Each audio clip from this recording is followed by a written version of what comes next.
देवगन और आप देख रहे हैं वीकेंड का सबसे भरोसेमंद कार्यक्रम ये देश है हमारा। आप लोग अगर तुष्टिकरण कर रहे हैं तो बीजेपी वाले ध्रुवीकरण कर रहे हैं, आरोप यही लगता है, लेकिन आपको तुष्टिकरण की जरूरत नहीं। 55 सालों की सरकार रही, 10 साल यूपीए की सरकार रही, उसके बाद भी ये मुस्लिम वर्ग पिछड़ा कैसे छूट गया भाई? गोली मारो सालों को, किसने बोला था? अनुराग ठाकुर। देश के गद्दारों की तरफ क्या होना चाहिए बताइए? देश के गद्दारों को गले लगा लो। ये कह रहे हम तो कहेंगे कि मारो गोली, अगर गद्दार है तो गोली मारो उसे, और हमारी सेना मारती है गोली। आपके बीच नहीं बोला मैं, shut up, just shut up.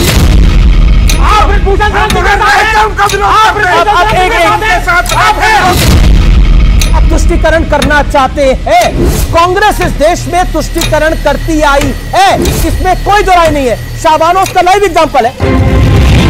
आप देख रहे हैं ये देश है हमारा, अमीश देवगन के साथ। नमस्कार व्यूअर्स, मैं हूं अमीश देवगन और आप देख रहे हैं वीकेंड का सबसे भरोसेमंद कार्यक्रम ये देश है हमारा। लोकसभा की कुल 283 सीटों का फैसला बक्से में यानी ईवीएम में कैद हो चुका है और बाकी हैं 4 चरणों में 260 सीटों पर वोटिंग अब होनी है। यानी 2024 के फाइनल से पहले क्वार्टर फाइनल और सेमीफाइनल का दौर अभी बाकी है और शायद यही वजह है व्यूअर्स, करीब 22 दिन पहले जो लड़ाई रोजगार, अर्थव्यवस्था और विकास जैसे मुद्दों पर शुरू हुई थी, वो लड़ाई अब खुलकर मुस्लिम आरक्षण, राम मंदिर, धर्म भेद, यहां तक कि रंग भेद के इर्द गिर्द घूमने लगी है। जहां लालू प्रसाद यादव खुलकर कह रहे हैं कि मुस्लिमों को पूरा आरक्षण मिलना चाहिए। हालांकि बाद में उन्होंने इस बयान पर सफाई जरूर दी। ओवैसी चुनावी मंच से बाबरी मस्जिद के जिंदाबाद होने के नारे लगा रहे हैं, तो राहुल गांधी के अंकल सैम यानी सैम पित्रोदा, सत्यनारायण गंगाधर पित्रोदा भारत में चीन, अफ्रीका तलाश कर रहे हैं। इतना ही नहीं, राहुल गांधी पर राम मंदिर के खिलाफ शाहबानो स्टाइल में साजिश रचने का आरोप भी कांग्रेस के ही एक पूर्व नेता लगा रहे हैं। 3 चरणों में यह सब कुछ हो रहा है। चौथा चरण आते आते बीजेपी की नवनीत राणा ने ओवैसी भाइयों के गढ़ में उन्हीं के स्टाइल में 15 सेकंड वाली चुनौती दे डाली है और अब आबादी वाली वो लिस्ट भी आ गई है जिसमें दावा है कि 65 सालों में भारत में बहुसंख्यक यानी हिंदू घट गए हैं और मुसलमान बढ़ गए हैं। इस बीच देश के गृह मंत्री अमित शाह ने 2 टूक कहा है कि राहुल गांधी की नानी भी अब सीएए को वापस नहीं ले सकती। यानी इस हफ्ते चुनाव का भरपूर मसाला आपको देखने को मिला है, क्योंकि चुनाव यह बहुत ज्यादा आक्रामक हो गया है, क्योंकि वार भी हो रहा है, पलटवार भी हो रहा है और हर चीज बहुत तीखी हो रही है। लेकिन आज इन तमाम मुद्दों पर यह देश है हमारा में मेरे युवा मित्रों के बीच, जनता जनार्दन के बीच होगी सबसे बड़ी पॉलिटिकल चर्चा। अभिनंदन है आपका।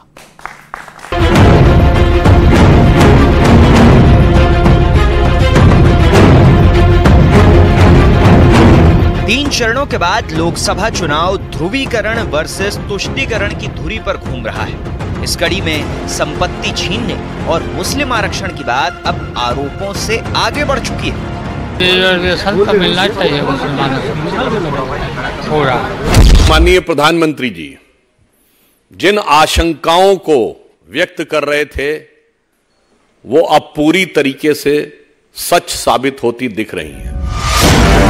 राम मंदिर को लेकर भी लगातार बयानबाजी हो रही है। दोनों तरफ से वार पलटवार जारी है।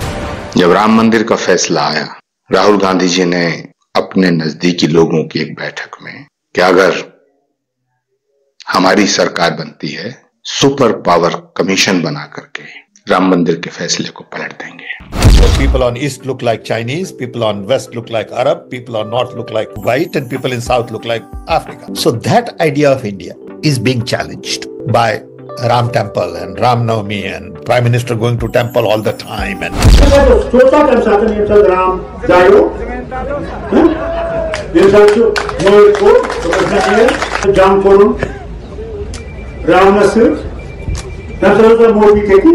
बाबरी मस्जिद जिंदाबाद, बाबरी मस्जिद जिंदाबाद। मोदी को 400 सीटें चाहिए ताकि कांग्रेस अयोध्या में राम मंदिर पर बाबरी ताला ना लगा दे। ये चुनाव वोट फॉर जिहाद, इसके अगेंस्ट वोट फॉर विकास का चुनाव है। और कांग्रेस पार्टी की सरकार, जो इंडिया आघाड़ी की सरकार आई, तो बिल्कुल मंदिर का शुद्धिकरण किया जाएगा। अब विवाद में नया ट्विस्ट अमरावती से बीजेपी उम्मीदवार नवनीत राणा ने जोड़ दिया। नवनीत राणा ने ओवैसी के गढ़ में खड़े होकर उन्हें चुनौती दे दी। 15 सेकंड अगर पुलिस को हटाया तो छोटे को बड़े को ये पता नहीं लगा कहां से आया और कहां को गया। छोटे को बहुत रोक के रखा हो। अगर जिस दिन मैं छोटे को बोला कि मियां मगर आराम कर तो तुम संभाल लो, फिर तुम संभालो तो तोप है वो, इसके बाप को नहीं सुनने वाला है छोटा। इस बीच प्रधानमंत्री आर्थिक सलाहकार परिषद की रिपोर्ट में दावा किया गया कि भारत में 1950 से 2015 तक धार्मिक बहुसंख्यक आबादी में 7.81% की गिरावट दर्ज की गई, जबकि इसी दौरान मुस्लिम आबादी में 43.15% की बढ़ोतरी हुई है। आने वाले दिन में भारत को लोग इस्लामिक स्टेट बनाना चाहते हैं। ये सवाल कहाँ से आया आपके पास? ऑफिस की तरफ से ना? ऑफिस को बोलो प्रियंका जी पूछ रही हैं किसने भेजा उन्हें। सवाल है कि क्या 2024 के चुनाव में बाकी का रण अब इन्हीं मुद्दों के इर्द गिर्द होगा? आज इसी मुद्दे पर होगी सबसे बड़ी बहस।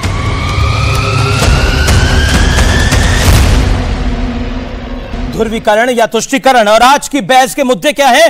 राम मंदिर, मुस्लिम आरक्षण जैसे मुद्दों पर बीजेपी ने क्या विपक्ष को फंसा दिया है? आज की डिबेट का पहला मुद्दा यह है। दूसरा मुद्दा है पीएम मोदी ने विपक्ष को अपनी पिच पर आने पर मजबूर कर दिया है।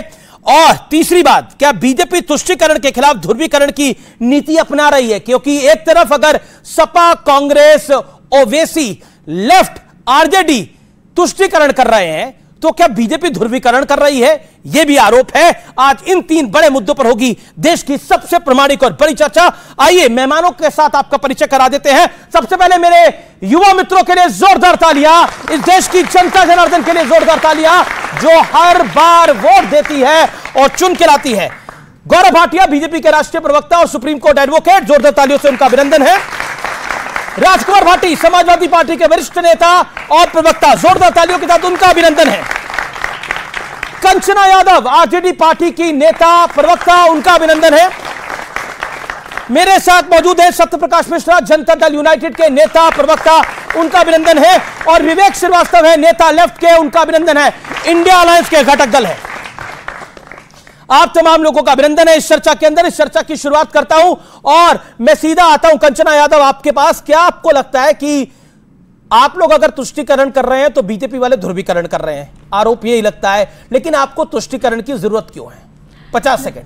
देखिए अमीश जी, हमारे बीच में युवा बैठे हैं। सबसे पहले मैं इनकी बात करूंगी। यूथ हमारे देश में पता है कितने हैं? 35 करोड़ लगभग। मतलब टोटल जनसंख्या का 27 से 28% यूथ है। और मुसलमान कितने हैं? 20%, 20 करोड़, और परसेंटेज में 14%। यानी हमारे देश में यूथ की संख्या, नौजवानों की संख्या मुसलमानों से ज्यादा है। लेकिन क्या आपने प्रधानमंत्री नरेंद्र मोदी जी की रैलियों में मुसलमानों के अलावा यूथ की बात सुनी? क्या आपने रोजगार की बात सुनी? सरकारी नौकरी की बात सुनी? पेपर लीक जैसे मुद्दे पर क्या आपने बात सुनी? तो ये कौन कर रहा है? और रही बात तुष्टीकरण की, जो आरक्षण की बात हो रही है मुसलमानों की, मैंने पहले भी कहा था आपके चैनल पर अमीश जी कि ये टीडीपी जब आंध्र प्रदेश में जाते हैं तो टीडीपी के मैनिफेस्टो में मुस्लिमों को आरक्षण 4% देने की बात की गई है। उसमें यहाँ पर गौरव भाटिया जी अलायंस किए हैं। असेंबली इलेक्शन में, लोकसभा इलेक्शन में, वहां उनको नहीं दिखता, लेकिन नॉर्थ बेल्ट में आते हैं। लेकिन मैडम इसका जवाब आप आगे दीजिएगा। लालू जी ने तो मुस्लिम आरक्षण की बात करी ना, लालू जी नहीं करी ना, किसी और ने तो नहीं करी। मैं आऊंगा इस मुद्दे के ऊपर, लेकिन गौरव भाटिया मैं आपकी बात आता हूं। गौरव भाटिया, विकास का मुद्दा, रोजगार का मुद्दा बीजेपी को सूट नहीं करता, या फिर आपका एजेंडा वो है ही नहीं? आपको ध्रुवीकरण और तुष्टीकरण में मजा आता है पॉलिटिकली? देखिए, ये गर्व की बात है कि प्रधानमंत्री जी ने अपनी हर सभा में, अमित शाह जी ने, जेपी नड्डा जी ने हर सभा में पहले ये बताया है कि 10 साल क्या किया है। 10वीं सबसे बड़ी अर्थव्यवस्था को 5वीं सबसे बड़ी अर्थव्यवस्था बना दिया। पेपर लीक की बात कर रहे हैं, मैडम को यह भी नहीं पता है कि पेपर लीक अगर होगा, सख्त कानून लाए हैं तो वो नरेंद्र मोदी जी है। लेकिन मैं आपसे एक बड़ी बात बताता हूं। एक व्यक्ति, अभी मुझे ऐसा लगा मानसिक संतुलन उसका बिगड़ गया, चिल्ला रहा था बाबरी मस्जिद जिंदा है, जिंदा है, जिंदा है। तो मुझे गुस्सा पहले आया, उसके बाद पता क्या हुआ, मुझे लगा उसको दर्द हुआ है। उसको बोलने दीजिए। सर्वोच्च न्यायालय में उसकी आस्था नहीं है, क्योंकि ये वो लोग हैं जो हमारे भगवान राम को काल्पनिक बताते थे। और मैं इधर अगर बात करूं, सवाल जरूर पूछिएगा। राम गोपाल यादव इनके चीफ जनरल सेक्रेटरी है, क्या कह रहे थे मालूम है? भव्य राम मंदिर का नक्शा थोड़ा खराब है। अरे नक्शा नहीं खराब है, जहां प्रभु राम आ गए तो नक्शे की क्या मजाल है? वो मंदिर पावन है, पवित्र है, हमारी आस्था का केंद्र है, लेकिन इनके दिमाग का संतुलन खराब है, इनकी नीयत खराब है, ये बात आप जान लीजिए। दूसरी बात मैं बताता हूं। जी जी जी, एक चीज और हमें समझनी चाहिए। चारा घोटाला, भैंसों का चारा नहीं छोड़ा इन लोगों ने। ये हमारे युवाओं के लिए कुछ छोड़ेंगे? अरे परिवारवाद की जननी मेरे भाई, और बीच में नहीं, बीच में ना बोले मेरी बहन। मैंने नहीं बोला। इसका आज तक हुआ चंदा चोरी का, और आप लोग ताली बजा रहे हैं। एक बार चंदा चोरी पर भी मैंने तो अपनी बहन को पूरा सम्मान दे दिया। 20 सेकंड राजकुमार भाटी जी। देखिए, आज की जनता जो पूछ रही है, जो प्रधानमंत्री जी मुद्दा उठा रहे हैं, बाएं देखो परिवारवाद, दाएं देखो परिवारवाद, और मैं बताता हूं क्यों। दोनों पार्टियों का जब से गठन हुआ है, मेरे युवा भाई बहन ये पूछ रहे हैं, यादव परिवार के बाहर का तुम अध्यक्ष नहीं बना पाए, तुम युवाओं को क्या दोगे? उनकी जेब से रुपया निकाल लोगे। ओके राजकुमार भाटी, क्या आपको लगता है कि राजनीति में सबको अपने ढंग से पॉलिटिक्स करने का हक है? भारत में लोकतंत्र है तो सबको अपने बयान देने का हक है, लेकिन आज का सवाल जो है वो बहुत ज्यादा जरूरी है। विपक्ष को तुष्टीकरण सूट करता है और बीजेपी को ध्रुवीकरण सूट करता है, दोनों अपने हिसाब से बयान देते हैं।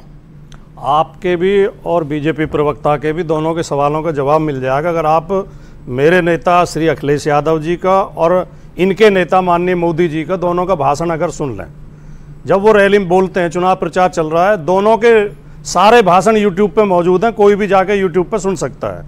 हमारे नेता अखिलेश यादव जी लगातार रोजगार का मुद्दा उठा रहे हैं जी, लगातार महंगाई भ्रष्टाचार का मुद्दा उठा रहे हैं, जो पिछड़े वर्गों को आरक्षण में लूट हुई है उनके साथ, उनको न्याय का मुद्दा उठा रहे हैं, किसान की एमएसपी की गारंटी का मुद्दा उठा रहे हैं जी, बहन बेटियों की सुरक्षा का मुद्दा उठा रहे हैं, देश के और प्रदेश के विकास का मुद्दा उठा रहे हैं। माननीय मोदी जी अपने भाषणों में क्या कह रहे हैं?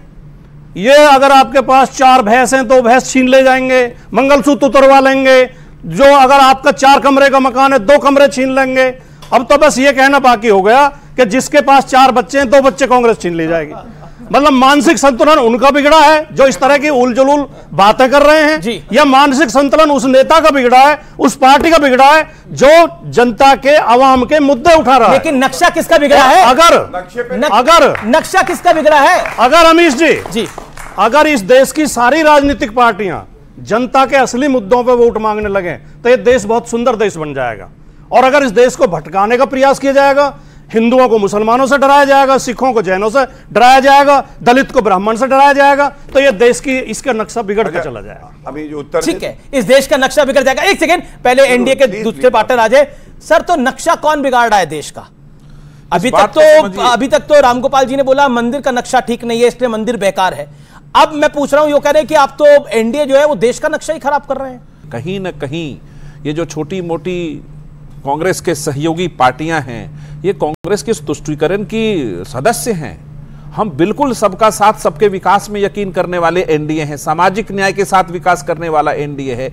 अगर इस देश में किसी खास वर्ग को अगर आप टारगेट करके उसकी बात को दूसरे वर्ग के खिलाफ खड़ा करेंगे तो आप किसी न किसी का वोट मांग रहे हैं, तो एनडीए जवाब देगा उस पर।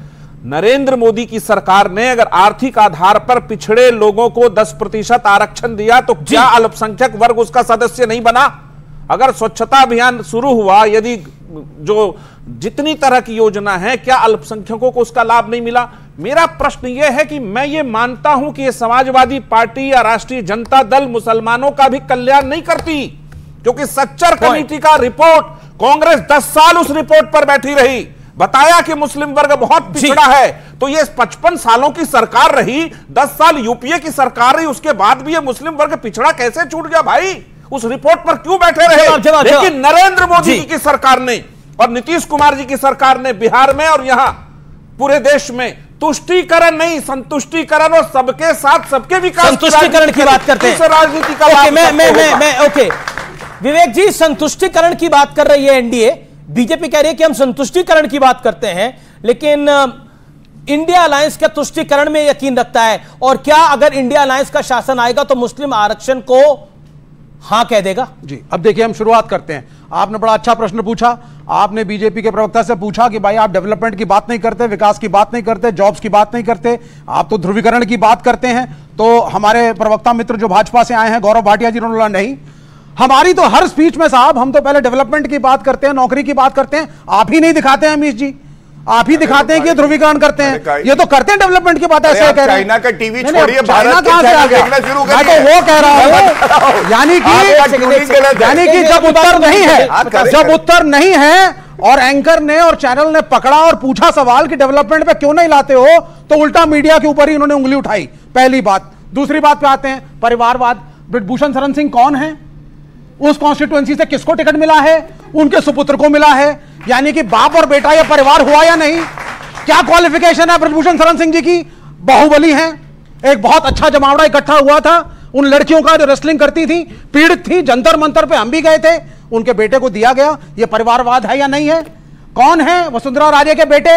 क्या उनको टिकट मिला है कि नहीं मिला? 50 गिना दूंगा नाम आपको भाजपा के उन कैंडिडेट्स के जिनका परिवारवाद की वजह से टिकट मिला है। जी। तो ये सिंगल आउट मत करिए। लेकिन गौरव भाटिया, जो बात विवेक जी को कई बातों से बहुत तकलीफ है। मैं उत्तर दूंगा।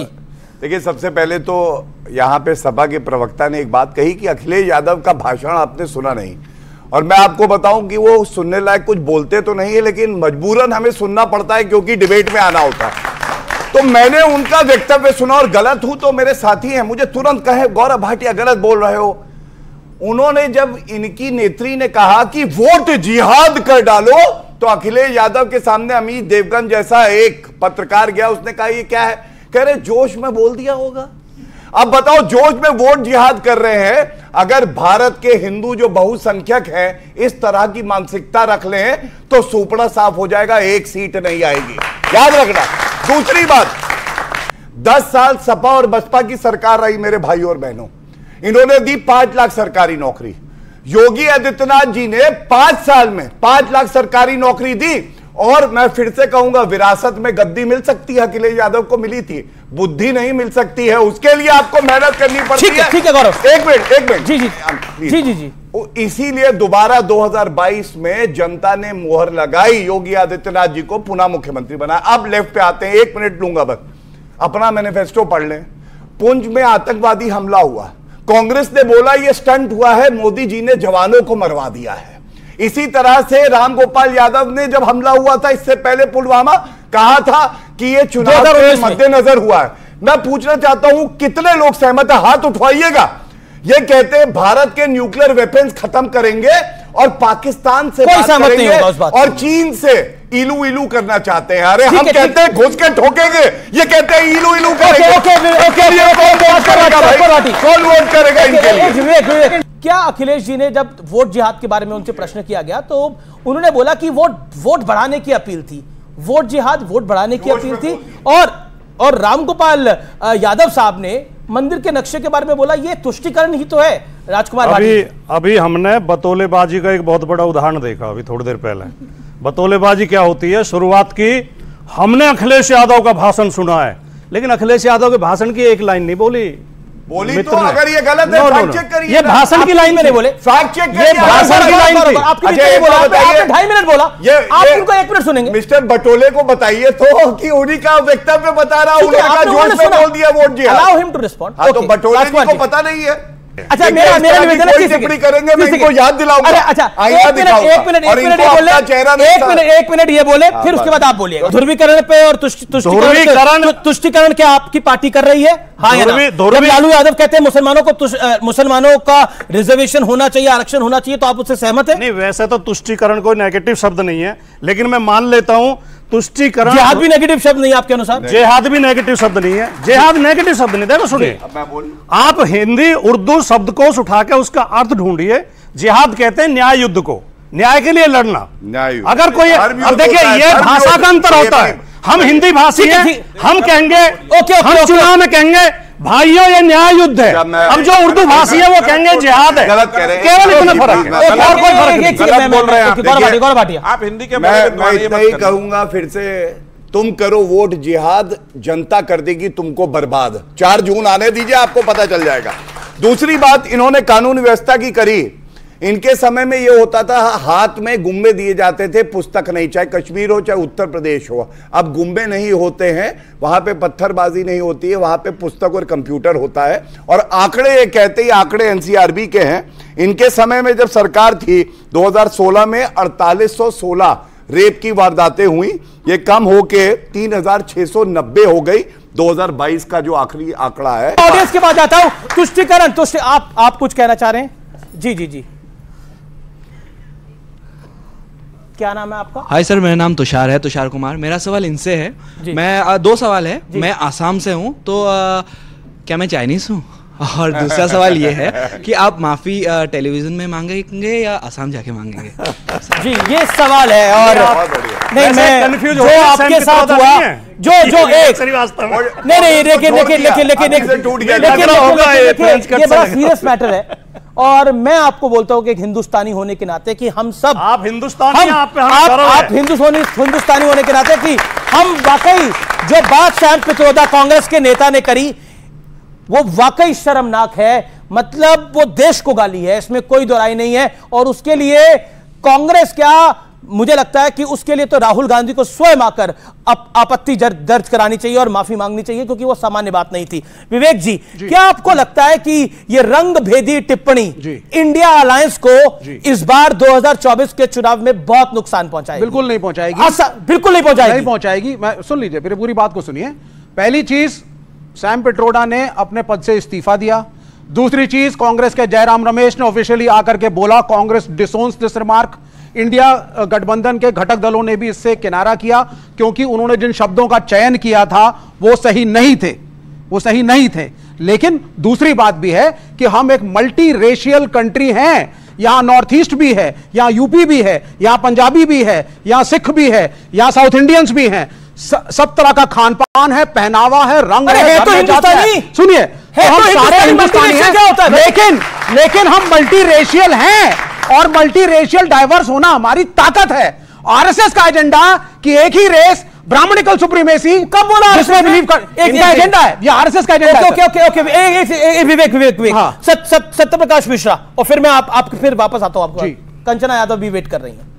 सत्यप्रकाश मिश्रा, जो भी इन्होंने कहा कि मल्टी डाइवर्सिटी सोसाइटी हमारी ताकत, बिल्कुल ताकत है, लेकिन उस ताकत पे बीच बीच में आके चिंगारी भड़का देते हैं ना, उनको बेइज्जत करते हैं, उनका अपमान करते हैं। जो उन्होंने कहा है सैम पित्रोदा ने, ठीक है, कांग्रेस ने डिसोन किया, माफी तो मांगनी चाहिए थी, माफी क्यों नहीं मांगा? ये कहते रहते कांग्रेस का समर्थन में, ये बहुत बोलते हैं, कांग्रेस का कोई प्रवक्ता तो दिखता नहीं। इनसे एक सवाल पूछिए, वायनाड में एनी राजा जीत रही है राहुल गांधी से कि हार रही है? पुराना सवाल है, नहीं, ये सवाल जानना जरूरी है आपसे। वहां लड़ रहे राहुल गांधी से, बार बार पूछेंगे, रिजल्ट आने दीजिए। नहीं, आप बताइए ना, राहुल, क्योंकि इनकी पार्टी वहां राहुल गांधी के खिलाफ एनी राजा, जो कि बहुत बड़ी सोशल एक्टिविस्ट, बड़ा बचकाना सवाल है, पॉलिटिकली बड़ा बचकाना सवाल। 2014 में जब मोदी जी आए थे तो उन्होंने एक रोड मैप दिया था रोजगार के लिए। रोड मैप में बोला था प्रतिवर्ष 2 करोड़ नौकरियां प्रदान करी जाएंगी जो हमारा यूथ है उनको। जी 10 साल हो गए, 20 करोड़ बनती हैं नौकरियां। तो क्या इस बार युवा ने मोदी जी का भरोसा किया होगा? क्या इस बार वो रोजगार देंगे युवाओं को? ये एक पॉइंट गौरव 18 करोड़ ईपीएफओ नए अकाउंट खुले। ईपीएफओ नए अकाउंट तभी खुलेगा जब एक नई नौकरी लगेगी, 18 करोड़। दूसरा, 45 करोड़ मुद्रा योजना में लोन दिए गए हैं, रोजगार के अवसर पैदा हुए। तीसरा, हमने कहा हम रोजगार मेला लगाएंगे, 1 साल पहले की बात है, 10 लाख सरकारी नौकरी देंगे, वो हमने दी 1 साल में। ये पिछले 1 साल की मैं बात कर रहा हूं। ये क्या दर्शाता है? हम रोजगार की भी बात करेंगे और हम भारत को भी मजबूत करेंगे। और ये मान के चलिए, पुलवामा हुआ तो इन लोगों ने तंज किया, पाकिस्तान को क्लीन चिट दी और घुस के ठोका तो हमारी वीर सेना ने, क्योंकि मोदी सर रोजगार से पाकिस्तान कैसे पहुंच गए? रोजगार पे बात करिए ना अभी, रोजगार पे बात करिए। पाकिस्तान कुछ देर में चीन पहुंच जाएंगे अभी, फिर मुझको देशद्रोही बोल देंगे। ये रोजगार बोलेंगे, ये लोग रोजगार के बारे में जानना चाहते हैं, रोजगार के बारे में बात करिए। क्या प्लान है आपका? सुनना चाहते हैं? जी जी, हम बिल्कुल सुनना चाहते हैं। सुनिए, जी जी जी, पहले मैंने बताया 10 साल में 5 लाख सरकारी नौकरी बसपा और सपा के समय में हमने रोजगार समस्या बीच में नहीं जवाब आप बीच में आपने 2.5 मिनट बोला सर, तो आपको रोजगार, आपको इस देश में रोजगार समस्या नहीं दिखती, आपको रोजगार समस्या नहीं दिखती, आंकड़े दिए क्या आपको इस देश में रोजगार समस्या नहीं दिखती। मैंने 3 आंकड़े दिए केंद्र सरकार के, उसके लिए आपको आउटगोइंग बंद करनी पड़ेगी और इनकमिंग मेरी तो इनकमिंग ऑन है, आपको भी इनकमिंग ऑन करनी पड़ेगी। उत्तर चाहता हूं देना, अगर आप सुने। बोलिए प्लीज। रोजगार समस्या नहीं है, लेकिन रोजगार सबके पास होना चाहिए, और यह सबसे बड़ी बात है। जितने सर्वे हुए हैं, आज का युवा यह कहता है कि रोजगार कौन देगा, वो व्यक्ति मोदी जी है, क्योंकि ये विश्वसनीयता है। और 4 आंकड़े आपके सामने पेश किए मैंने, 3 केंद्र सरकार के, 1 उत्तर प्रदेश सरकार का। आप इनसे पूछिए ये सत्ता में रहे 4 बार सरकार कितने नौकरी दी, कितनी नौकरी, क्या आपको लगता है, क्या आपको लगता है? पूछिए एक बार। देखिए रोजगार एक विषय है, लेकिन हमने एक सर्वे कराया था, उसमें हमने बोला रोजगार एक विषय है, और भरोसा भी लोगों को यही है कि नरेंद्र मोदी रोजगार दे सकते हैं। उस सर्वे के ये रिजल्ट्स आए। मेरा पॉइंट ये है कि आपको लगता है जब आप आरक्षण पे सवाल उठाते हैं, जब आप धर्म के आधार पर आरक्षण की बात करते हैं, ये बीजेपी के नैरेटिव को मदद करता है? देखिए अमीश जी, आप तो चलाते हैं न्यूज, आपको मालूम होगा कि बिहार में 17 महीने की हमारी सरकार बनी, नीतीश कुमार जी मुखिया थे सरकार के। उस 17 महीने में हमने 5 लाख सरकारी नौकरी दी। आप कहेंगे क्रेडिट ले रहे हैं सर, आप भी ले लीजिए, लेकिन तभी मिला जब हम आए साथ में। और उसके बाद क्या हुआ, जब ये चले गए फिर से इनके साथ पेपर ही लीक हो गया भैया, तीसरे पेज का जब टीचर भर्ती हो रहा था। वोट जिहाद पर भी थोड़ा सा मैं बता दूं, ये वोट जिहाद बोल रहे हैं, गोली मारो सालों को, किसने बोला था? अनुराग ठाकुर। देश के गद्दारों में क्या होना चाहिए बताइए, देश के गद्दारों को गले लगा लो, ये कह रहे हम तो कहेंगे कि मारो गोली, अगर गद्दार है तो गोली मारो उसे, और हमारी सेना मारती है गोली, इसीलिए हमें गर्व है। या आप गले लगाइए गद्दारों को, क्या बेकार की बातें करते हैं यहाँ पे आके? देश के गद्दार जो है आतंकवादी गद्दार है, माओवादी गद्दार है, क्या चाहते हैं? बेकार की बातें कर रही है, बताइए। अरे भैंस को ताली बजाइएगा, भैंस को चारा खा गया उसका। लालू प्रसाद यादव से कहिए भैंस का चारा लौटाए पहले, बेकार की बातें कर रही है। प्रज्वल रेवन्ना जो 3000 महिलाओं के साथ घिनौनी हरकत करता है, उसके लिए प्रधानमंत्री वोट मांगते हैं। संदेश खाली मेरी बहनों के साथ बोलिए, लालू प्रसाद यादव को कौन सा बयान आया, बोलिए। संदेश खाली पे नहीं बोलेगी, ऐसी बात कर रही है। आप समझता, आप देखिए यही होगा आगे चल के। मैं भी बैठ जाऊं, वो भी आ रहे हैं, वो भी बैठा दे। ये गलत है। संदेश खाली की बहनें नहीं है, हमें नहीं, हम आप यही नहीं, हमें अरे नहीं ये मेरा निवेदन है। देखिए आप लोग एक सेकंड, मेरा निवेदन है कि आप लोग अपने सब सीट पे जाइए। आपने विरोध जी, हमारा निवेदन नहीं बिल्कुल नहीं, आपने अपनी बात को रखा 2.5 मिनट, उसके बाद वो बोले आप अपनी बात को 30 सेकंड रख लीजिए। ओके, हमारे कुछ नेता, मतलब महाराष्ट्र में कांग्रेस के नेता एलओपी हैं, वो कहते हैं कि हेमंत करकरे साहब को जो शहीद हुए, उनको गोली पाकिस्तान के कसाब ने नहीं मारी, उनको गोली आरएसएस की पुलिस ने मारी। ये सब मुद्दों को क्यों लाना है? देखिए, मैं जिस पर बात कर रही थी, महिला सशक्तिकरण पर, आपने ट्विस्ट कर दिया, कोई बात नहीं, मैं महिला सशक्तिकरण पर बोलूंगी। प्रज्वल रेवन्ना प्रधानमंत्री वोट मांगते हैं, इसको वोट दो, मैं मजबूत होऊंगा। एक रेपिस्ट के लिए वोट मांगते हैं ये। अभी बहन ने बताया कि आईटीबीएचओ में क्या हुआ, इनके 3 पदाधिकारी बलात्कार करते हैं और 2 महीने तक फ्री घूमते हैं, जब तक मध्य प्रदेश में नहीं हो जाता है। ये महिला की रक्षा करेंगे। कानपुर में हुआ, हाथरस में हुआ, रातों रात एक बच्ची जला दी गई, और ये महिला सशक्तिकरण की बात करते हैं। इनको शर्म आनी चाहिए, महिलाओं का नाम भी नहीं लेना चाहिए इन्हें, इतना घिनौनी हरकत करते हैं। एक सत्यप्रकाश जी, इस देश में किसी भी हिस्से में किसी भी महिला के साथ किसी भी प्रकार का जुर्म होता है, उसके खिलाफ सभी पॉलिटिकल पार्टी को एक साथ खड़ा होना पड़ेगा। बहुत अच्छा कंचना जी ने, मैं कंचना, रुक जाइए आप, बीच का तरीका, ये तरीका ठीक नहीं। अभी ये क्या तरीका आपका, बार बार तरीका क्या आपका? नहीं, आपसे बोला, आगे बीच में बोला था मैंने, नहीं आप नहीं, क्या ये तरीका है? आपके बीच नहीं बोला मैं। Shut up, just shut up, just shut up. आप एक सेकंड, नहीं ये शट अप, नहीं जस्ट शट अप। मर्यादित आप ये तरीका ठीक नहीं। मैं किसी के बीच नहीं बोलता। नहीं, वो किसी के बीच में नहीं बोलता, मैं किसी के बीच नहीं बोलता। मुझे बोलने दीजिए। आप प्रेम से आगे पूछेगा। मैं बता रहा हूँ, आप प्रेम से बातें मैं बता रहा हूँ, अगर पहलवानों के साथ गलत हुआ, बिल्कुल गलत हुआ, सुप्रीम कोर्ट उस पर जांच कर रहा है, एफआईआर दर्ज हुआ है। राजवल्लभ यादव जो बिहार में रेपिस्ट था, कंचना जी नहीं बोलेंगी उस पर, संदेश खाली पे नहीं बोलेंगी, ये तरीका ठीक नहीं है। सब पर बोलिए, महिलाओं के खिलाफ हुआ हर जुर्म गलत है तो गलत है, ये ठीक नहीं है। महिलाओं को अगर 33% आरक्षण मिला तो मिला, बोलिए ना मुलायम जी के खिलाफ विवेक जी कि मुलायम जी का यह कहना गलत था कि लड़के हैं, गलती हो जाती है। क्यों नहीं बोलते? अगर हम बोलेंगे, अगर आपको ये सरकार बोलेंगे, हमारी पार्टी हमेशा बिल्कुल गलत था। एक तो साथ में रहते हो, देश के आर्थिक नीति आप ब्रिजभूषण सिंह जी के साथ उनका विरोध करते हैं, लेकिन अभी महिला सशक्तिकरण की बात हो रही है। अभी कांग्रेस के छत्तीसगढ़ दफ्तर के अंदर एक कांग्रेस की नेत्री राधिका खेड़ा के साथ क्या हुआ है वो मुझे बताने की आवश्यकता नहीं है। क्या हुआ है? कमरा बंद कर दिया गया, 3 लड़कों ने उनको पकड़ लिया। मतलब जिसे क्या आप कह सकते हैं कि इससे घिनौनी बात नहीं हो सकती थी, जिसका खुलासा हुआ, जिसका वीडियो वायरल हुआ और उसके बाद उसका खुलासा हुआ। लेकिन मैं विषय पर आता हूं, विषय जो कि बहुत महत्वपूर्ण है। एक रिपोर्ट आई है इस हफ्ते जिसमें कहा गया है कि हिंदुओं की आबादी कम हुई है और मुसलमानों की आबादी जो है वो बड़ी है। उसमें जहां मुस्लिम आबादी बड़ी है उसमें पश्चिम बंगाल है, तेलंगाना है, आंध्र है, जम्मू कश्मीर है, महाराष्ट्र है, बिहार है, झारखंड है। क्या आपको लगता है, और बीजेपी कह रही है कि यह कांग्रेस का तुष्टीकरण है? देखिए बिल्कुल तुष्टीकरण। अब आबादी बढ़ाने का काम भी कांग्रेस कर रही है। मैं आपको वजह बताता हूं। 3 कारण है, इन्होंने तो रिपोर्ट देखी है नहीं, मुझे नहीं पता, मैं आपको बता दूं। पहली बात, जब घुसपैठिए आए, हम लोग कहते हैं घुसपैठिए घुस नहीं सकते, जो कांग्रेस के समय में घुसे उन्हें भी बाहर फेंकेंगे, तो ये रोहिंग्या प्रेम में दीवाने हो जाते हैं। जब उनके धर्म के आधार पर उनको वोट बैंक समझोगे और उनको आप वोटर आईडी दोगे, आधार कार्ड दोगे, तो ये बिल्कुल समस्या है, क्योंकि वो हक किसका मार रहे हैं? भारतीयों का। दूसरी बात, ये कहते हैं बच्चे कहां से आए? बच्चे तो भैया ऊपर वाले ने दिए, लेकिन नौकरी मोदी देगा, क्योंकि कहते हैं जनसंख्या बढ़ाओ। ऐसा होता नहीं है। जब आप पॉपुलेशन कंट्रोल की बात करेंगे तो जो तुष्टीकरण करती हैं यही पार्टियां उसका विरोध करती है।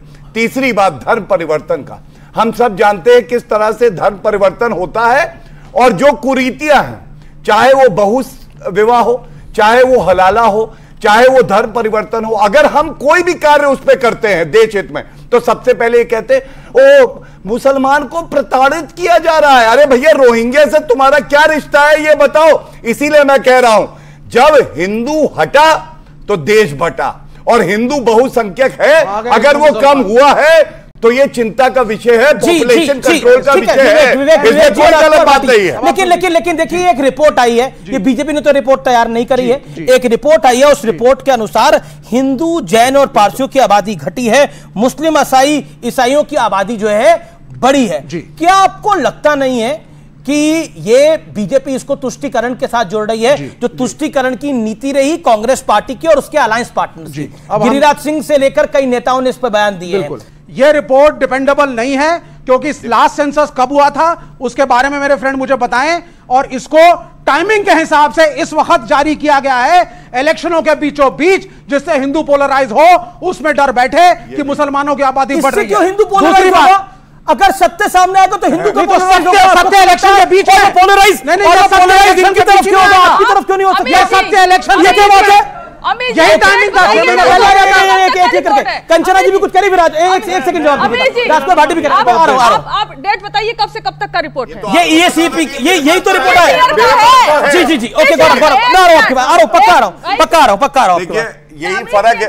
एक सेकंड, आप पहले उनसे बुलवा लो, बहन है अभी, फिर धरने पे बैठ जाएगी। आप 10 साल से तो बीजेपी की सरकार है, आप डाल रहे हो कांग्रेस पर, और मेरे हाथ में यहाँ पर ना रिपोर्ट है, सच्चर कमेटी की रिपोर्ट और कास्ट सेंसस की रिपोर्ट, और इसमें रिलीजन वाइज सेंसस भी है, सबसे कम एजुकेशन मुस्लिम है। 1950 से 2015 के बीच की रिपोर्ट है। जी देखिए, ये फर्क है प्रवक्ताओं का। मैं यहाँ पे आया, अभी ब्रेकिंग न्यूज थी, फिर भी मैंने कहा जनता बैठी है तो हमारे पास तथ्य होने चाहिए। 19 बीच में ना बोले, बहना आप ही हमारा हो गहना, मत बीच में बोलो प्लीज। देखिए, 1950 से 2015 तक की ये रिपोर्ट है, और अभी रिपोर्ट किसी ने नहीं पढ़ी है, लेकिन डिस्क्रेडिट कर दिया, रिपोर्ट ही बेकार है। क्यों बेकार है? क्योंकि इनको तुष्टीकरण की राजनीति करनी है। आप मुझे ये बताइए राहुल, कंचना जी अब आपकी बारे में चुप रहे। कंचना जी अलाउ हिम फॉर 40 सेकंड। देखिए आपको समझना होगा एक बड़ी बात मैं आपको 50 की रिपोर्ट देंगे। नहीं 1950 से 2015 तक की जी। 24 चल रहा है जी जी जी 2024 चल रहा है। अच्छा अभी जी आप मुझे बताइए, राहुल गांधी ने हर सभा में ये कहा कि हम एक्सरे कराएंगे भारत का, कहा कि नहीं कहा? जी अभी ये एक पहला एक्सरे आया है, उसका रिजल्ट आया तो कहने लगे रिपोर्ट बेकार है। ये क्यों करते हैं ऐसा? ये नहीं चाहते कि रॉबर्ट वाड्रा की संपत्ति का एक्सरे हो, ये नहीं चाहते भारत का एक्सरे और पता चले कितने रोहिंग्या है, ये नहीं चाहते कि हमारा हक कौन मार रहा है ये पता चले, लेकिन एक्सरे तो होते रहेंगे क्योंकि बीमारी जो है ठीक तभी की जा सकती है जब एक्सरे करा जाए और उसके बाद इलाज किया जाए, वही इलाज अब। लेकिन देखिए ये आर्थिक सलाहकार परिषद की रिपोर्ट है और इस रिपोर्ट के अंदर कई चीजें बहुत ज्यादा स्पष्ट रूप से सामने आई हैं। क्या आपको लगता है, जैसा आपके सहयोगी विवेक जी ने बोला, इससे पोलराइजेशन होगा, यानी आपको क्यों लग रहा है कि ये रिपोर्ट जब सामने आएगी तो गौरव भाटिया की पार्टी को फायदा होगा? फायदा आपको क्यों नहीं हो सकता? ये रिपोर्ट क्योंकि क्यों नहीं हो लगता? ये रिपोर्ट झूठ का पुलिंदा है। अच्छा, ये रिपोर्ट बीजेपी की IT सेल में तैयार की गई है, इसमें कोई सरकारी आंकड़े नहीं है। ये रिपोर्ट 1950 से 2015 तक के आंकड़े बताती है। ना तो 1950 में कोई जनगणना हुई, ना 2015 में कोई जनगणना हुई। जनगणना होती है 31, 41, 61, 71, 81, 91, 2001, 2011 और 21 में इनकी सरकार ने कराई नहीं। अब मैं दूसरी बात बताता हूं, असली जो जनसंख्या वृद्धि दर जो होती है जी, वो फर्टिलिटी रेट से पता चलती है। महिलाओं का फर्टिलिटी रेट क्या है, हिंदुओं का फर्टिलिटी रेट इन सालों में, इस पीरियड में 1.36 कम हुआ है, यानी जनसंख्या वृद्धि दर कम हुई है। ये सरकारी आंकड़े जो मैं बता रहा हूं। और मुस्लिम्स का फर्टिलिटी रेट 2.05 कम हुआ है, यानी हिंदुओं से ज्यादा जनसंख्या वृद्धि दर मुस्लिमों की गिरी है। मैं मानता हूं कि मुस्लिमों की वृद्धि दर कुछ ज्यादा थी हिंदुओं से, लेकिन जो गिरावट है, कितनी ज्यादा गिरावट जो है कितनी ज्यादा थी, मैं सारे अगर आप सारे बताता आंकड़े दीजिए। दूसरी बात, जी जी जी 1951 की जनगणना में भारत में 80.56 हिंदू थे, 80.56%, और 2011 की जनगणना में 79.43% कम हुए हिंदू हैं। हिंदू कम हुए ना, इतना 80% से 79% हुए तो कम हुए ना। मैं सर यही बता रहा हूं। और लगभग 1.07% कम हुए हैं। उस कम होने का कारण भी सुन लो। हाँ। उस कम होने का थोड़ा सा तो जनसंख्या वृद्धि दर में फर्क है, थोड़ा सा, लेकिन कई हिंदुओं ने धर्म परिवर्तन किया है जी, इसलिए क्या बोल रहे हैं? कई हिंदुओं ने धर्म परिवर्तन किया है, मतलब मुझे लगता है कि अभी तक तो सिर्फ अभी रिपोर्ट थी कि हिंदू कम क्यों हो रहे हैं, और दूसरे मैं बोलता हूं कि बाकी दूसरे धर्म दूसरा वर्ग ज्यादा क्यों हो रहा है। अभी राजकुमार भाटी जी की जुबानी अगर हम इनकी बात माने तो हिंदुओं का धर्म परिवर्तन हुआ है, यानी हिंदुस्तान में धर्म परिवर्तन हो रहा है, ये खुद मान रहे हैं, ये खुद ही मान रहे हैं ना भाई। सच बहुत खतरनाक होता है, देश में आग लगा सकता है। मैं ऐसे लोगों को व्यक्तिगत तौर पर भी जानता हूं जो पहले खुद को हिंदू लिखवाते थे, अब नहीं लिखवाते। दलित जातियों के, आदिवासी जातियों के वो नहीं लिखवाते, इसलिए संख्या। क्या ये सत्य नहीं है? ये सच्चाई है। लगातार इंडिया राइट बोला, पहले विवेक जी बोले, फिर राजकुमार भाटी बोले, अब आप पहले आप बोल रही थी, अब गौरव का अधिकार है बोलना। ना आपने बोला रिपोर्ट फर्जी है, सवाल जिसके है वो हाथ खड़ा करे अपना, जो उसको सवाल पूछने। जी ओके, क्या सवाल है आपका? सर ये हिंदुओं को बांटने का काम आप बंद कर दो, ठीक है? ये बांट के जितनी राजनीति कर ली, सुनिए अब आप सुनिए, धर्म से उचित जाति नहीं होती, जातियों में बांटने का काम बंद करिए। आपने एक बार भी ये नहीं बोला कि मुस्लिम में कितनी जातियां होती है, हमेशा हिंदुओं को बांटने का काम करते हो, ब्राह्मण शूद्र में लड़ाने का काम करते हो। वो जब देखो तो बोलते थे ब्राह्मण कराता है। जब आजादी हुई तो हमें पता है भारत को आजादी मिली, और उस वक्त हिंदुओं की जनसंख्या करीब 90% थी, और 10% के आसपास जो है मुसलमान थे, 9.5%। ये बढ़ के 14-14.5% हुए। इसका मतलब पिछले वर्षों में मुसलमानों की जनसंख्या बढ़ी, और कारण मैंने बताए। और उसके बाद भी अगर हम बात करेंगे पॉपुलेशन कंट्रोल की, नौकरी मिलनी चाहिए। सचर कमेटी की रिपोर्ट अभी मेरे भाई ने कहा 8 साल पड़ी रही, ये भी यूपीए का हिस्सा थी, ये भी यूपीए का हिस्सा थे, क्यों नहीं लागू करी सचर कमेटी की रिपोर्ट? राजकुमार भाटी की दूसरी बात, एक मिनट, और एक बहुत बड़ी बात मेरे भाई ने जो कही कि आरक्षण सबको क्यों ना मिले, तो ये मोदी जी ने करके दिखाया है। इकोनॉमिकली वीकर सेक्शन को 10% आरक्षण धर्म के आधार पर नहीं, अगर वो गरीब है, संविधान का संशोधन किया। ये बात मैं बताना चाहता था। Economic advisory council to the PM, ठीक है, इनकी रिपोर्ट आई है और अभी रिपोर्ट इन्होंने पढ़ी नहीं है, लेकिन कह रही है रिपोर्ट बेकार है और ये बीजेपी का डिपार्टमेंट तो है नहीं। इसमें एक और तथ्य चौंकाने वाला है जिस पे हमें ध्यान देना चाहिए। इसमें रिपोर्ट में यह लिखा है 17 ऐसे देश हैं जहां पे मुसलमान नए बहुसंख्यक बन गए। पहले करीब 50 से 55 थे, 17 सुनिए वर्ल्ड वाइड देशों की, वर्ल्ड वाइड, ये केवल ध्रुवीकरण के लिए। अरे भैया कुछ नहीं, पहले तो सुनिए अमीर जी, क्या समिति को क्या अधिकार है 17 देशों के साथ? मैं बता रहा हूं आपको क्या अधिकार है। यह अधिकार है हमें कि हम किसी को भी यहां की जनसंख्या को इसलिए नहीं बदलने देंगे कि आप कहें गजवाए हिंद होगा, लव जिहाद होगा, जिहाद होगा। और जिहाद को ये कहते संघर्ष है, इसलिए कि ये पंधनिरपेक्ष देश है। लेकिन समिति 17 देशों में क्यों जाएगी? अरे आपको प्रधानमंत्री, मुझे I think prime minister economic advisory council की रिस्पॉन्सिबिलिटी बहुत बड़ी होती है, शायद उसको डिटेल में पढ़ना चाहिए। जी 2024 के लोकसभा चुनाव में खड़े हैं इस वादे के साथ कि दुनिया में भारत की अर्थव्यवस्था तीसरे पायदान पे ले जाएंगे। और थोड़ा सा इधर उधर जनसंख्या बनता है, अगर थोड़ा शब्द मुस्लिम या कोई आ जाए तो ये जितनी पार्टियां इंडिया घटक की लगता है उनके पूंछ पर पांव रख दिया गया। आप क्यों नहीं सबका साथ सबका विकास में इंटरेस्टेड है? क्यों बार बार ये कह रहे कि संविधान लोकतंत्र आरक्षण पर आप ले आए चुनाव को? चुनाव तो संविधान के दायरे में चल रहा था, चुनाव तो विकास दर पे चल रहा था, महंगाई को कंट्रोल करने पे चल रहा था, रोजगार देने के आंकड़ों को बताया जा रहा था। आप इंडिया ब्लॉक की तमाम पार्टियां लेकर के आए, तुष्टीकरण से लेकर के आरक्षण तक झूठा वीडियो लेकिन एक बात फैक्ट है, क्योंकि मुझसे बहुत लोगों ने पूछा और सोशल मीडिया पे मुझसे बहुत लोग पूछते हैं कि ये कब से शुरू हुआ। और मैं पीछे कॉलेज में गया था बात करने के लिए, तो वहां भी पूछा गया कि ये इलेक्शन के अंदर ये तुष्टीकरण और ये ध्रुवीकरण का खेल कब से शुरू हुआ। मैं बताना चाहता हूं कि इस चुनाव के अंदर कांग्रेस का मैनिफेस्टो जब आया, जिसके अंदर लगा था कि हम बहुसंख्यकवाद को अब नहीं चलने देंगे। क्या है बहुसंख्यकवाद? कांग्रेस को स्पष्ट करना चाहिए बहुसंख्यकवाद की राय क्या है। और लिखा गया कि अल्पसंख्यकों को, मुसलमानों को अपना खाना पीना खाने का अधिकार है। क्या आज नहीं है खाना पीना खाने का अधिकार? पॉइंट यह है कि आप तुष्टीकरण करना चाहते हैं। कांग्रेस इस देश में तुष्टीकरण करती आई है, इसमें कोई दो राय नहीं है। शाहबानो उसका लाइव एग्जांपल है, शाहबानो का केस उसका लाइव एग्जांपल है। और आचार्य प्रमोद कृष्णम ने बोला, इसका जवाब राजकुमारी भाटी दीजिएगा, कि अगर इंडिया अलायंस की सरकार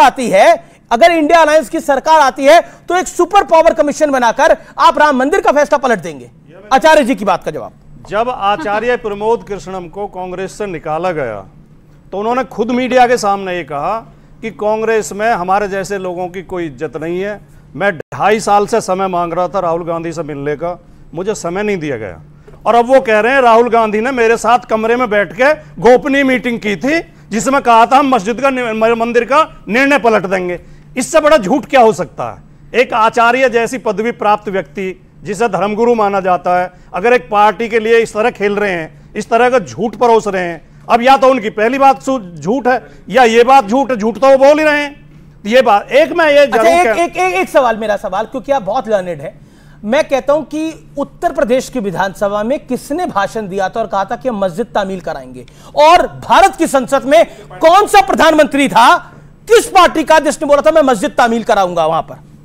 बताइए। और उसके बाद फिर मैं राहुल गांधी के विषय पर आता हूं। नहीं कुछ नहीं। जब अयोध्या विवाद चल रहा था, मेरी पार्टी का भी और अन्य पार्टियों का भी सबका एक स्पष्ट मत था, और चंद्रशेखर जी की सरकार ने बहुत प्रयास किया, मीटिंगें कराई कि इस विवाद का। मेरा हाथ जोड़ के आपसे एक ही सवाल है, मैं उसी का जवाब दे रहा हूं। उत्तर प्रदेश की विधान, यही सवाल है मेरा कि मैंने तो कुछ फैक्ट बात कर रहा हूं, मैं तो हिंदू मुसलमान की बात ही नहीं कर रहा। किस मुख्यमंत्री ने बोला था कि हम मस्जिद तामील कराएंगे उत्तर प्रदेश की विधानसभा में, और देश की संसद में किस पार्टी के प्रधानमंत्री ने बोला? अयोध्या में जो मस्जिद गिराई गई थी वो एक अपराध था, लेकिन जब सुप्रीम कोर्ट ने कहा कि यहां मंदिर बनेगा, मैंने जो सवाल पूछा उसका जवाब, उसी का जवाब दे रहा हूं। बताइए। अपराध का जो निराकरण करना सरकारों का काम होता है, वो अपराध था, वो न्यायिक काम नहीं था। किसने? लेकिन अब सुप्रीम कोर्ट ने मस्जिद तामील कराऊंगा, ये तो आप बताओ। आप बताइए ना। नहीं आप बताओ। आप बताइए। नहीं मैं बताता हूं व्यूअर्स, और आपको आप में किसको पता है? बहुत कम लोगों को पता होगा शायद, और मैं कहता हूं इसलिए मैं कहता हूं पढ़ना चाहिए। पीवी नरसिम्हा राव कांग्रेस के प्रधानमंत्री थे ना, पीवी नरसिम्हा राव ने देश की संसद में बोला था और मुलायम सिंह यादव ने यूपी की विधानसभा में बोला था। और अब जब आचार्य प्रमोद कृष्णम कह रहे हैं कि इंडिया अलायंस की अगर सरकार आएगी तो ये सुपर पावर कमीशन बनाकर मंदिर का फैसला पलटेंगे, ये रणनीति बनाई गई थी। अब देखिए, ओके बात कह सकता हूं, एक सेकंड, हाँ okay Vivek ji, let's talk logically. ये एक सेंसिटिव इशू है, हम फैक्ट्स पे बात करें। अमीश जी ने ठीक कहा, ये वही प्रधानमंत्री थे, इनका स्टेटमेंट आप बिल्कुल सही कह रहे हैं, और जिस मुख्यमंत्री का आपने नाम लिया वो भी आपने बिल्कुल सही कहा। लेकिन एक सेकंड, लेकिन किस कंटेक्स्ट में कहा गया था यह भी हमारा जानना जरूरी है। एक मॉब गया और एक स्ट्रक्चर को बिना कोर्ट और प्रशासन की परमिशन के तोड़ा, और इंटरनेशनली हमारे देश का मुंह काला हुआ कि कानून कायदा कोर्ट को ताक पे रख के भीड़ जाती है, चाहे मंदिर हो, चाहे मस्जिद हो, चर्च हो, गुरुद्वारा हो, उसको तोड़ती है, तो गलत है। तो उस गलत को सही करने के लिए ये एक टेम्परेरी मूव था कि अगर गलत हुआ है तो हम वापस उसकी तामीर कराएंगे, फिर कोर्ट अपना एक्शन लेगा। ठीक, ओके, जवाब देखिए, ऐसा है, गलत है, यही विचारधाराओं की लड़ाई है। ये कहते हैं कि भव्य राम मंदिर जहां आया है और एक विवादित ढांचे को तोड़ा गया, गलत था। हमें गर्व है कि वहां भव्य राम मंदिर बनाया है, और ये तंज कसते थे मंदिर वही बनाएंगे, तारीख नहीं बताएंगे। मंदिर भी बनाया है, तारीख भी बताया है, तुमको भी बुलाया है, तुम जा नहीं पाए, ये फर्क है। दूसरी बात, मेरे भाई ने जो मेरा था, जो चीनी वाली बात पे थोड़ा हाथ था, उसके लिए अर्ज किया है। हम तुम्हें नहीं मानते चीनी, तुम्हारे पास से आती है राष्ट्रवाद की खुशबू भीनी भीनी, तुम भारतीय हो, हमें तुम पे नहीं, बिल्कुल कोई लड़ाई नहीं है, आपके लिए है, और आप भारतीय हैं, और भारतीय होने पे हमें गर्व है। चाहे कांग्रेस के नेता सैम पित्रोदा को कुछ भी लगे, हमें वो अमेरिकन देखे, चाइनीज देखे या कुछ और देखे, लेकिन हमें तो भारतीयता की, हमें से तो भारतीयता की बू आती है। यहां पर मेरे जितने भाई खड़े हैं, जितनी बहनें खड़ी हैं, यहां पर मेरे जितने युवा मित्र खड़े हैं, ये सब भारतीय हैं। कांग्रेस के नेता को कोई अधिकार नहीं था इनको यह बोलने का कोई अमेरिकन है, कोई चाइनीज है, कोई कुछ है, क्योंकि मुझे लगता है कि उससे खराब टिप्पणी नहीं हो सकती। लेकिन यह लोकतंत्र का महापर्व है, इसलिए आपका वोट डालना बड़ा जरूरी है, तो वोट जरूर डालिएगा। आपको मेरी नमस्कार, शुभ रात्रि।